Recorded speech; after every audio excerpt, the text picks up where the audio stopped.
आपका स्वागत करते हैं। मैं शिवानी कुमारी, आप लोगों का स्वागत है मेरे यूट्यूब चैनल शिवा साइंस में। और आज हम लोग एक नया सा सब्जेक्ट लेकर आप लोगों के सामने आए हैं, जिसका सब लोग को बेसब्री से इंतजार था। वैसे तो बायो हम लोग डेली पढ़ रहे हैं और पता भी है कि बायो का सब्जेक्ट पढ़ाई होगा, पर इसी के साथ एक नया सब्जेक्ट लेकर के आए हैं, केमिस्ट्री। बहुत सारे लोगों को प्रॉब्लम हो रही थी केमिस्ट्री में और 2-3 लोगों के कमेंट्स भी आए 11th वाला केमिस्ट्री पर। कोई बात नहीं, पहले हम 10th की केमिस्ट्री स्टार्ट करते हैं, क्योंकि हम लोग का जो सेशन स्टार्ट हुआ है वो 10th का सेशन स्टार्ट हुआ है। तो इसमें हम लोग देखने वाले हैं केमिस्ट्री में कौन कौन से चैप्टर हैं और क्यों आप लोग को हार्ड लगता है केमिस्ट्री, और एक नए अंदाज से हम लोग केमिस्ट्री की पढ़ाई करेंगे, तैयारी करेंगे। तो आप लोग मेरे साथ जुड़े रहिए और देखते चले हम लोग जो भी केमिस्ट्री में कौन कौन से चैप्टर है आपके एनसीईआरटी में 10th क्लास में। अगर हम रसायन शास्त्र की बात करें तो आपके टोटल 5 चैप्टर है। टोटल कितने चैप्टर है? टोटल 5 चैप्टर है। पहला चैप्टर है हमारा रासायनिक अभिक्रिया एवं समीकरण, वही हमारा सेकंड चैप्टर है अम्ल क्षारक एवं लवण, वही तीसरा चैप्टर हमारा धातु एवं अधातु, और चौथा कार्बन एवं उसके यौगिक, और पांचवा हमारा तत्वों का आवर्त वर्गीकरण। तो ये 5 चैप्टर आप लोग के 10th क्लास के केमिस्ट्री में दिया हुआ है और इस पांचों चैप्टर की हम लोग बारी बारी से पढ़ाई करेंगे। वैसे तो हम लोग देख रहे थे बायोलॉजी, और बायोलॉजी में हम लोग देखे हैं फर्स्ट चैप्टर का पहला पार्ट जो कि पोषण का था। सेकेंड पार्ट हम लोग पहले बीच में केमिस्ट्री का चैप्टर पढ़ लेते हैं, उसके बाद से हम सेकेंड, क्योंकि जो आपका जो फर्स्ट चैप्टर है बायो का वो बहुत लंबा है, पढ़ते पढ़ते बोरिंग हो जाएंगे। इसलिए हम लोग क्या करेंगे कि बीच बीच में गैप करके हम लोग केमिस्ट्री भी पढ़ेंगे। जैसे पहला पार्ट खत्म हो जाए तो सेकंड पार्ट हम लोग तब स्टार्ट करेंगे जब हमारा ये केमिस्ट्री का पहला चैप्टर खत्म हो जाएगा। तो आज हम लोग कौन सा चैप्टर पढ़ने वाले हैं आप लोगों को पता ही होगा। पहला चैप्टर हमारा क्या है? रासायनिक अभिक्रिया एवं समीकरण है। कुछ लोग जिनको केमिस्ट्री में बहुत ज्यादा दिक्कत होती है, फिजिक्स समझ जाते हैं, वो लोग बायोलॉजी समझ जाते हैं, पर किसी किसी को केमिस्ट्री नहीं समझ में आती है।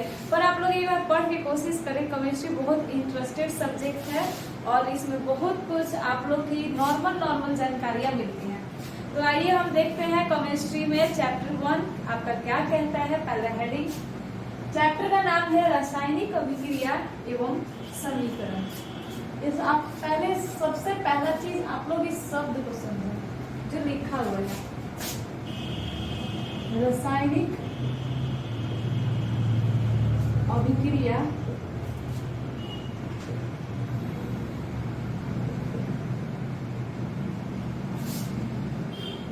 एवं समीकरण। वैसे तो चैप्टर का नाम देख के ही आप लोगों को पता चल रहा है कि इस चैप्टर में हम लोग क्या पढ़ने वाले हैं, रासायनिक अभिक्रिया एवं समीकरण। देखिए सबसे पहला चीज कि रासायनिक नाम ही इसलिए दिया गया है क्योंकि हम लोग रसायन में किसी न किसी तत्व, किसी न किसी यौगिक और किसी न किसी केमिकल और रसायन के बारे में पढ़ते हैं। तो आपका नाम है चैप्टर का रासायनिक अभिक्रिया। अभिक्रिया क्या कहता है? अभिक्रिया क्या है? रासायनिक अभिक्रिया वो है जो एक नया पदार्थ बनाती है। जैसे एग्जाम्पल फॉर कोई भी आप जो 2 चीजें लीजिए और 2 चीजों में जो तीसरा आप लोग को नया रिजल्ट एक आता है, वही हम लोग का क्या है? रासायनिक अभिक्रिया। जैसे आप लोग लकड़ी को जला कर देखिए, वायु की उपस्थिति में जो लकड़ी आप लोग जला रहे हैं वो हम लोग बोलेंगे कि एक ही पदार्थ है, पर आप जो जला रहे हैं वो हवा वहाँ पे प्रेजेंट है, हमेशा वायु प्रेजेंट है। उस वायु के प्रेजेंट होने पर जब आप किसी को लकड़ी को जलाते हैं तो आप लोग को तुरंत एक नया पदार्थ मिलता है। क्या? राख। तुरंत मिल जाता है हम लोग को राख। तो ये जो राख है क्या वो लकड़ी जैसा दिखता है? क्या उसका वैसा आकार है? क्या उसका वैसा रंग है? क्या उस अवस्था में है? जी नहीं, उसका रंग भी बदल गया, उसका तापमान भी बदल गया, उसका रंग भी, उसकी अवस्था भी, हर चीज बदल गई। वो पाउडर बन चुका है। एक ठोस जो कि लकड़ी के रूप में था, वो लकड़ी अब आपका एक पाउडर के रूप में आ जाएगा। तो ये क्या था हम लोग की? अभिक्रिया। कैसे? आइए समझते हैं कैसे। रासायनिक अभिक्रिया कहता है कि कोई भी 2 पदार्थ लीजिए और उसको आप अभिक्रिया करवाइए, आपको एक नया पदार्थ। रासायनिक अभिक्रिया की परिभाषा यही कहती है। जब भी आपसे पूछा जाए रासायनिक अभिक्रिया क्या है, तो जब किसी पदार्थ को मिला करके हम एक नया पदार्थ बनाते हैं, जब किसी दो पदार्थों या दो से अधिक पदार्थों को मिला करके एक नए पदार्थ का निर्माण करते हैं, एक नया पदार्थ बनाते हैं, तो वही आपका है रासायनिक अभिक्रिया। यानी रासायनिक अभिक्रिया क्या है? आप एक ऐसी प्रक्रिया कर रहे हैं जिससे आप एक नया पदार्थ बना रहे हैं। तो रासायनिक अभिक्रिया एक ऐसी अभिक्रिया है जिसमें आप किसी दो पदार्थों को मिला करके एक नया रिजल्ट तैयार करते हैं, वही आप लोग की रासायनिक अभिक्रिया कहलाती है। आइए एनसीईआरटी का अगर बात करते हैं हम लोग, तो एनसीईआरटी आपके एनसीईआरटी में एक बहुत बेस्ट एग्जांपल दिया हुआ है मैग्नीशियम रिबन का। आपके एनसीईआरटी में डायग्राम सहित दिखाया हुआ है कि एक बर्नर की सहायता से, बर्नर आप जब लैब में जाएंगे तो देखेंगे कि जलता हुआ एक होता है, उसमें क्या किया चाप जैसा लगा होता है दबाने के लिए रिबन को। तो बर्नर में जब हम रिबन को जलाते हैं, किस रिबन को? मैग्नीशियम की रिबन को, तो वो क्या होता है कि जैसे ही हवा की उपस्थिति में हम लोग उसको जलाएंगे, वो हम लोग को सफेद रंग का पाउडर के रूप में मिल जाएगा। एक नीचे परखनली रखी जाती है पात्र, जब हम इस बर्नर पे उसको जलाते हैं तो वो हम लोग को सफेद रंग का एक चूर्ण मिलता है।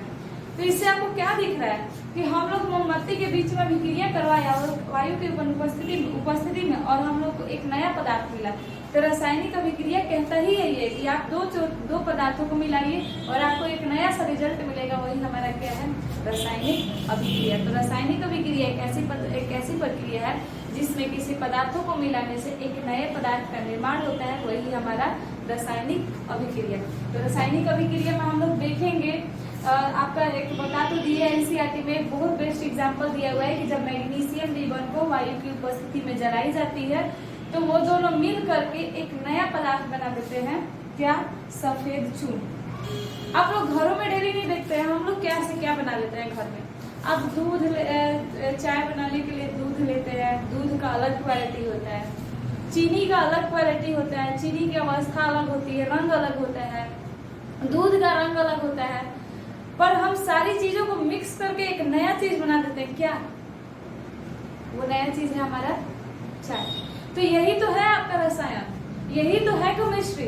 केमिस्ट्री कहती है कि कोई भी दो चीज ले और उसकी अवस्था को बदल करके हम एक ऐसी तीसरी अवस्था तैयार करते हैं जो लोग सोच भी नहीं सकते। जैसे हम लोग देख रहे हैं कि दूध से चाय बना, अब आज हम लोग को पता चल गया कि दूध से चाय बन रहा है, पर जब पहली बार आप लोग इमेजिन करें इस चीज को कि जब पहली बार किसी को नहीं पता होगा कि चाय कैसे बनता है और लोगों ने गलती से, मिस्टेक से अगर दूध डालकर कुछ ऐसे मिक्स करके और बना दिया और स्वाद में भी हम लोग को अच्छा लगा, तो क्या उस चीज से प्रचलित नहीं होगा अभी कि इससे मिला करके चाय बनता है? तो आप लोग इन चीजों के बारे में जानकारी नहीं है। इसको हम लोग मैग्नीशियम ऑक्साइड कहते हैं। मैग्नीशियम का रिवर था और जब हम ऑक्सीजन की उपस्थिति में जला देते हैं तो वही हमारा बन जाता है मैग्नीशियम ऑक्साइड, जो कि एक श्वेत रंग का चूर्ण है। आप लोग चाय के बारे में डेली देख रहे हैं, इसके बारे में अच्छे से आप लोग को समझ में आ जाएगा, पर ये चीज नहीं, क्योंकि एकदम नया है। और आप लोग एक बार करके देखें, जब भी हम मैग्नीशियम की रिबन को हवा की उपस्थिति में जलाते हैं तो हम लोग को जो रिजल्ट मिलता है वो मैग्नीशियम ऑक्साइड, और वो मैग्नीशियम ऑक्साइड श्वेत रंग का चूर्ण के रूप में मिलता है। एक पाउडर के जैसा मिल जाता है, जो कि रिबन के रूप में था, जैसे हम जलाते तो एक पाउडर जैसे एक नया रूप में मिल गया, जिसको हम नाम देते हैं मैग्नीशियम ऑक्साइड का। तो रासायनिक अभिक्रिया में लोग नीचे एग्जाम्पल तो दिलवा देते हैं, magnesium plus oxide, magnesium oxide, पर है क्या? ये दो एक अवस्था थी और ये दो अवस्था मिल करके आपकी एक तीसरा पदार्थ तैयार की है, जो कि रासायनिक अभिक्रिया का रिजल्ट है। तो रासायनिक अभिक्रिया क्या है? जब भी हम किसी दो पदार्थों के बीच में अभिक्रिया करवाते हैं तो कोई नया पदार्थ बनकर तैयार होता है और उसी को हम रासायनिक अभिक्रिया जरूर बोलिए कि हम जब भी कोई दो पदार्थों के बीच अभिक्रिया करवाते हैं तो एक नए पदार्थ का निर्माण होता है, और ये सारी प्रक्रिया को हम लोग क्या कहते हैं? रासायनिक अभिक्रिया। जैसे आपका एनसीईआरटी का एग्जांपल मैग्नीशियम प्लस ऑक्सीजन, इन दोनों को मिला करके जब हम लोग जलाते हैं तो हम लोग को रिजल्ट मिलता है मैग्नीशियम ऑक्साइड, जो कि कैसा है? एक श्वेत रंग का चूर्ण। अब आइए बात करते हैं कि रासायनिक अभिक्रिया जब हम लोग करवाते हैं तो किस किस चीज में बदलाव आ जाता है। आप लोग कैसे पहचानेंगे किसी पदार्थ के बीच में रासायनिक अभिक्रिया हुई है? हम लोग को कोई चीज दिखा दी जाए तो हम लोग कैसे समझेंगे कि हाँ इसमें बदलाव हुआ है और इसको हम रासायनिक अभिक्रिया बोल सकते हैं? तो आपके एनसीईआरटी में कुछ पॉइंट्स लिखे हुए हैं जो कि अवस्था में परिवर्तन के बारे में बताते हैं। आप लोग एनसीईआरटी जरूर लिए रहे और एनसीईआरटी से नोट्स भी बनाते हैं। तो आइए हम अवस्था में परिवर्तन देखते हैं कि रासायनिक अभिक्रिया जब हम करवा देते हैं तो कौन कौन सी अवस्थाओं में परिवर्तन होता है।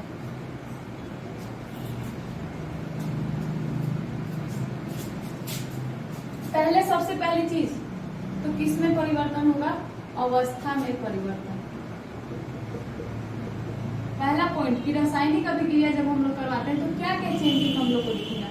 पहले तो हम लोग दिखेगा अवस्था में परिवर्तन। अब अवस्था में परिवर्तन क्या है, देखिए क्या है, जैसे हम लोग मैग्नीशियम का रिबन जो होगा वो अभी सॉलिड पार्ट में होगा, उसकी अवस्था कुछ अलग होगी, पर जब हम उसको जलाते हैं, एग्जाम्पल लीजिए लकड़ी को ही, लकड़ी अभी हम लोग को कुछ अलग दिख रही है, पर जैसे ही हम लोग इसको क्या करेंगे, जला देंगे तो एक पाउडर के रूप में आ जाएगी, एक नए रूप में आ जाएगी, इसकी सेम उसकी जो पोजीशन थी, उसकी जो सिचुएशन था वो पूरा बदल जाएगा। वही अवस्था में सबसे पहले रासायनिक अभिक्रिया हम करवाएंगे तो होने वाले परिवर्तन के बारे में बताया। पहला परिवर्तन किसमें होगा, आपके अवस्था में परिवर्तन। दूसरा हम लोग का जो परिवर्तन होगा वो रंग में परिवर्तन होगा। दूसरा परिवर्तन किसमें होगा, रंग में परिवर्तन। लकड़ी का रंग अलग और एक राख का रंग अलग। आप एक ही एग्जाम्पल को इमेजिन कर करके सोचते जाए। अवस्था में परिवर्तन क्या, लकड़ी था और राख में बदल गया। वही हम रंग की बात करें तो रंग में परिवर्तन क्या, लकड़ी का रंग अलग था और वही राख जब बना तो उसका रंग अलग हो गया। ताप में परिवर्तन,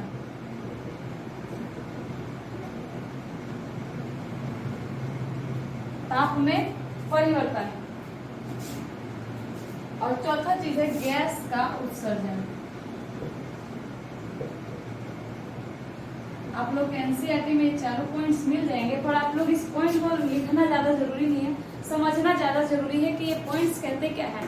सबसे पहला चीज तो हम लोग सीखेंगे रासायनिक अभिक्रिया क्या है। आप लोग से कोई नॉर्मल भाषा में पूछे कि वो केमिकल रिएक्शन क्या है तो कभी भी आप लोग बताएं कि रासायनिक अभिक्रिया एक प्रक्रिया है। एक प्रक्रिया को हम नाम दे रहे हैं जो क्या कर रही है, किसी भी दो पदार्थों को मिला करके एक नया रिजल्ट तैयार कर रही है, एक नया पदार्थ बना दे रही है, उसी को हम क्या बोल रहे हैं, रासायनिक अभिक्रिया। अब इस रासायनिक अभिक्रिया जब हम लोग करवाते हैं तो अलग अलग सिचुएशन आते हैं। एक पहचान होती है ना कि इस चीज को बदले तो उसमें एक पहचान बताए। तो क्या क्या परिवर्तन आएंगे एक रासायनिक अभिक्रिया के दौरान, आइए देखते हैं। पहला पॉइंट हमारा अवस्था में परिवर्तन। रासायनिक अभिक्रिया जब भी हम करवाएंगे तो सबसे पहले क्या चेंज होगा, उसका पोजीशन चेंज होगा, उसकी अवस्था बदल जाएगी। वही दूसरा हमारा रंग में बदलाव, दूसरा क्या होगा, हमारा रंग भी बदल जाएगा। और तीसरा हमारा ताप में परिवर्तन।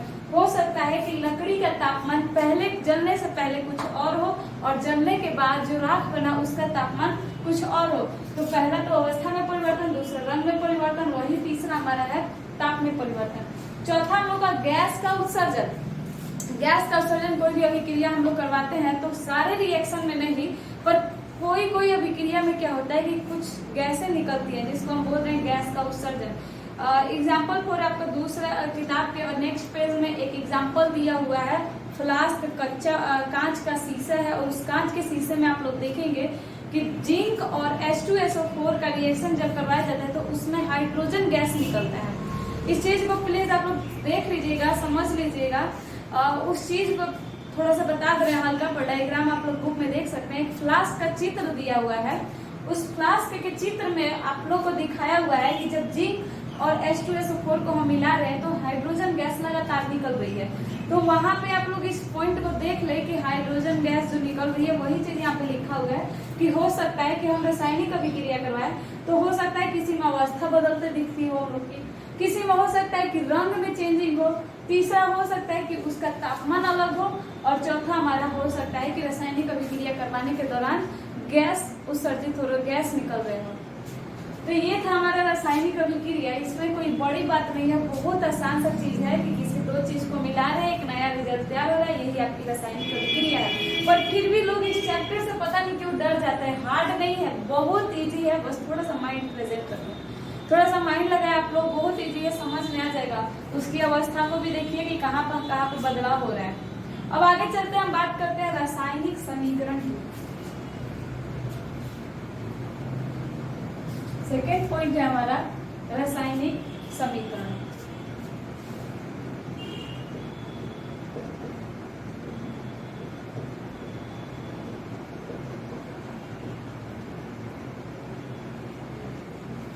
अब ध्यान देंगे, कुछ लोग तो ऐसा नहीं है कि परमाणु का नाम नहीं जानते होंगे, 9th में में आप लोग पढ़ चुके होंगे, हाइड्रोजन, हीलियम, लिथियम, सोना, चांदी, ये सब आप लोग जानते होंगे। ऐसा तो नहीं है कि 10th पढ़ने वाले बच्चे हैं और आप लोग इनके बारे में कुछ जानते ही नहीं होंगे, कुछ तो पता होगा, कभी नाम तो सुने होंगे।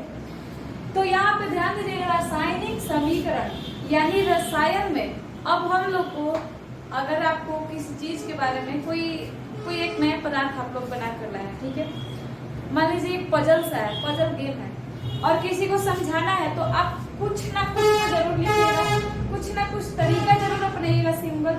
अब जैसा हम लोग बायो में पढ़े थे कि CO2 प्लस जल और उसके बाद जो बन रहा था वो अलग चीज है। अभिक्रिया में ये भी एक प्रकार की अभिक्रिया हम लोग देख रहे थे कि CO2 और जल जो मिल रहा था वो जाके ग्लूकोज बना रहा था, तो ये भी तो आपका रासायनिक अभिक्रिया में ही आता है। ये भी क्या चीज है, ये भी आपके रासायनिक अभिक्रिया में ही आता है।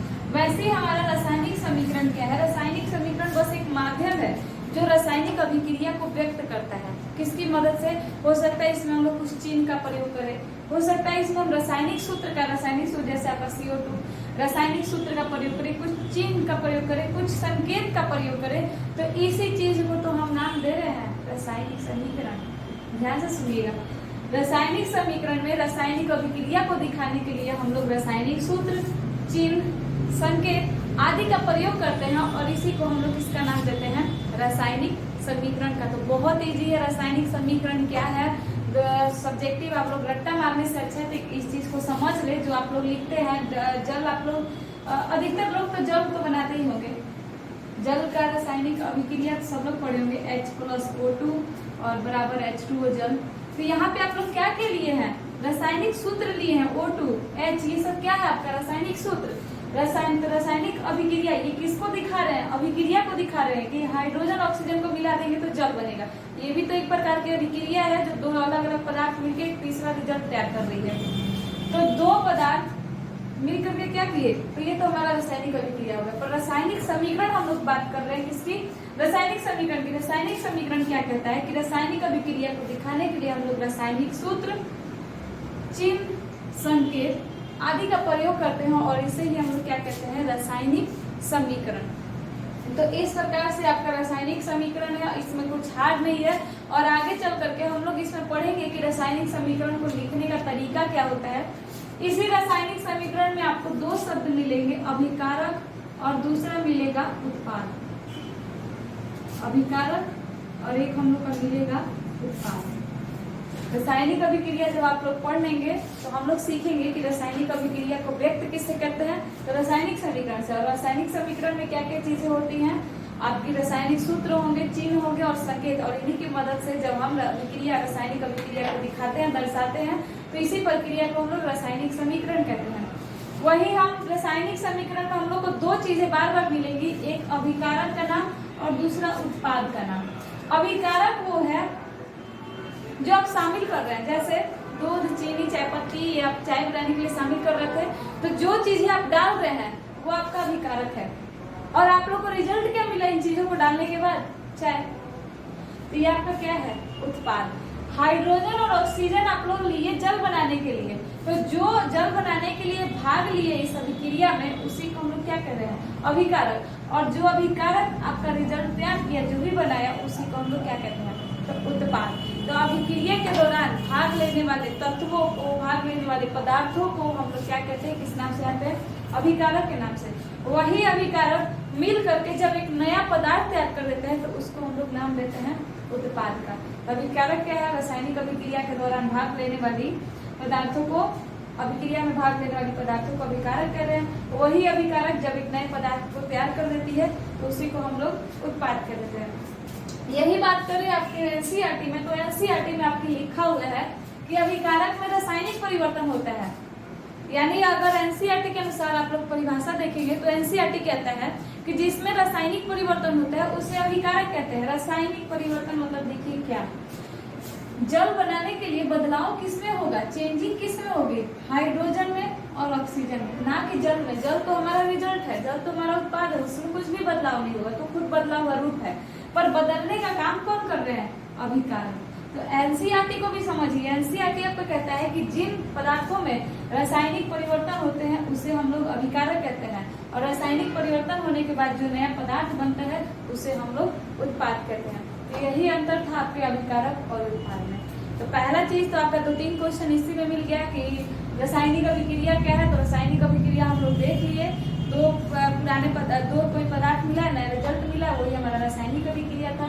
वही रासायनिक अभिक्रिया को पहचानने के लिए किसी कोई निम्न अवस्था हम लोग देखते हैं। जैसे पहला देखिए अवस्था में बदलाव हुआ, रंग में बदलाव हुआ, उसका गैस में उत्सर्जन हुआ, और तीसरा हमारा तापमान में बदलाव हुआ।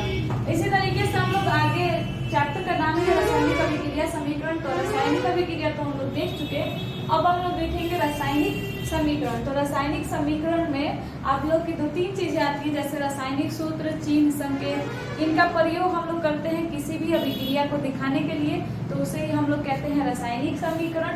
और रासायनिक समीकरण में आपको 2 शब्द बार बार मिलेंगे, अभिकारक और उत्पाद का। अभिकारक वो है जो किसी भी रासायनिक अभिक्रिया में भाग लेते हैं अभिक्रिया करने के लिए, उसे हम लोग अभिकारक कहते हैं। या एनसीईआरटी आपकी कहती है कि जिसमें भी जिन तत्वों में भी रासायनिक परिवर्तन होते हैं उन्हें हम अभिकारक कहते हैं।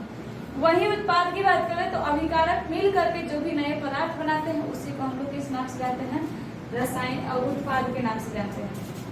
तो ये था आपका रासायनिक समीकरण।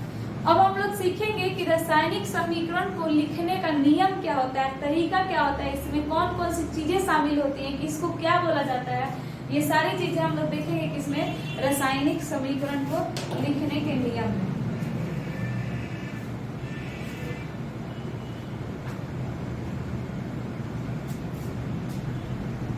पहला चीज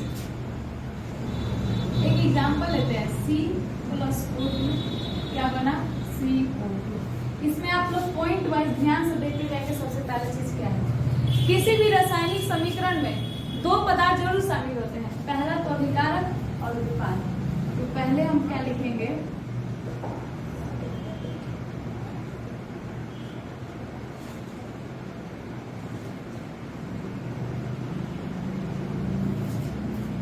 पहला हम लिखेंगे कि रासायनिक समीकरण को लिखने का तरीका निम्नलिखित है। पहला पॉइंट, किसी भी रासायनिक समीकरण में अभिकारक एवं उत्पाद शामिल होते हैं।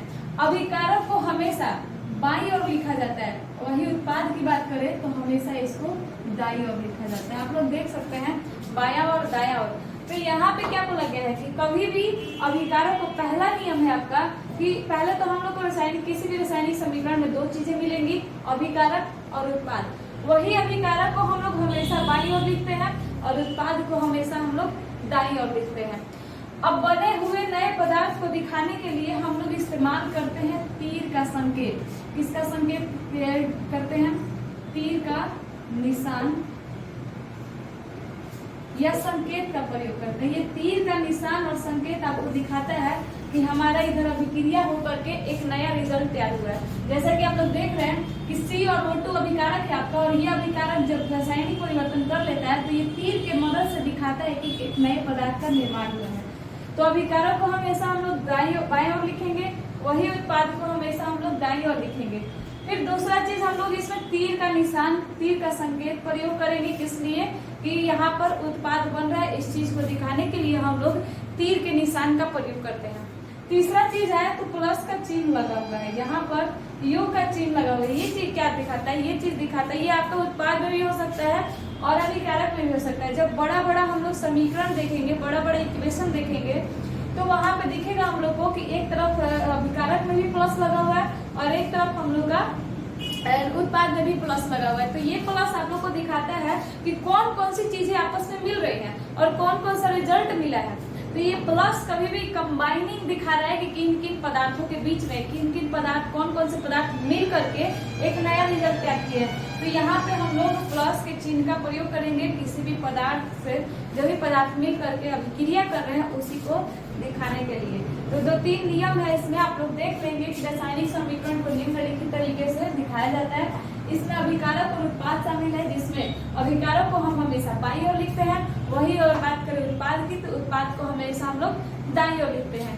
उसी के नीचे एक और पॉइंट, इसमें तीर का निशान यानी संकेत का प्रयोग किया जाता है और ये संकेत हमेशा अभिकारक से बने हुए उत्पाद को दर्शाता है। फिर तीसरा हम लोग प्लस के चिन्ह का प्रयोग करते हैं। ये प्लस का चिन्ह जो पदार्थ आपस में मिल करके अभिक्रिया की है उनको दिखाता है कि कौन कौन से पदार्थ आपस में मिले हुए हैं। तो ये हल्का सा आपका था, एक डेमो कहें या कुछ भी कहें इसको, आप लोग एक बार देखिए कि आप लोगों को केमिस्ट्री समझ में आ रहा है, और इतना जरूर सोचिए कि कितना आप लोग को हार्ड लगा। मुझे नहीं लगता है कि ये चीज आप लोग को हार्ड लगी होगी, क्योंकि इतना हर एक चीज तो नॉर्मल में हो रहा है, हर एक चीज हर एक घटना जो बताया गया वो तो आपके रियल लाइफ में हो रहा है। पर आप पढ़ने के तरीके को बोरिंग मत बनाइए, एक बार इमेजिन करके पढ़िए किसी चीज को। जब एनसीईआरटी उठा के पढ़ रहे हैं तो एक बार इमेजिन तो करिए कि इसमें हो क्या रहा है। जब आप घटना को इमेजिन करना सीख जाएंगे तो अपने आप चीजें आसान हो जाती है समझना। ये जितना भी पॉइंट आप लोगों को पढ़ाया गया है एक बार लिख करके एक पेज एनसीईआरटी का उठा करके अपने भाषा में लैंग्वेज में बदल के आप लोग इसको समझने का कोशिश करिए और देखिए कि कितना केमिस्ट्री हार्ड है। जब आप लोग को हार्ड लगेगा तो आप लोग प्लीज, आप लोग से रिक्वेस्ट है कि नीचे कमेंट करिए कि आप लोगों को केमिस्ट्री हार्ड लग रहा है या आसान। और जिन लोगों को भी केमिस्ट्री पढ़ना है वो लोग ज्यादा से ज्यादा पहले तो सबसे पहला चीज कि आप लोग इस चैनल को सब्सक्राइब, लाइक और शेयर करें, क्योंकि जितना सपोर्ट मिलेगा उतना अच्छा लगेगा मेहनत करने में। तो ये चीज आप लोग शेयर करिए, और जिन लोगों को केमिस्ट्री में दिक्कत हो रही थी वो लोग जरूर मैसेज करें कि हाँ हम लोगों को केमिस्ट्री में दिक्कत होती है। देखा जाएगा कितने लोगों को प्रॉब्लम हो रही है और कितने लोगों का मन है केमिस्ट्री पढ़ने का। बायो तो हम लोग पढ़ते आ ही रहे हैं और बायो पढ़ेंगे भी, पर उसी के साथ साथ जिन लोगों को इंटरेस्ट होगा केमिस्ट्री में उसको आगे बढ़ाया जाएगा इस चैप्टर को। तो देखा जाएगा कितने लोग पढ़ रहे हैं, उसके हिसाब से आप लोग का वीडियो डेली बनते जाएगा। तो आप लोग अच्छे से मेहनत करिए। अभी बिहार बोर्ड में स्टार्टिंग टाइम चल रहा है, पर धीरे धीरे समय निकलता, देर नहीं लगता है, समय निकलते चला जाएगा। तो अच्छा रहेगा कि आप लोग डेली हर सब्जेक्ट को मेंटेन करें। ऐसा नहीं है कि आप लोग मैथ पे फोकस किए हैं तो साइंस पे छोड़, साइंस पे किए तो एसएसटी पे छोड़ते, नहीं, डेली एक एक चैप्टर का फोकस करिए और ऐसे ही अपना तैयारी करते रहिए। चलिए धन्यवाद, आगे दिन चलिए।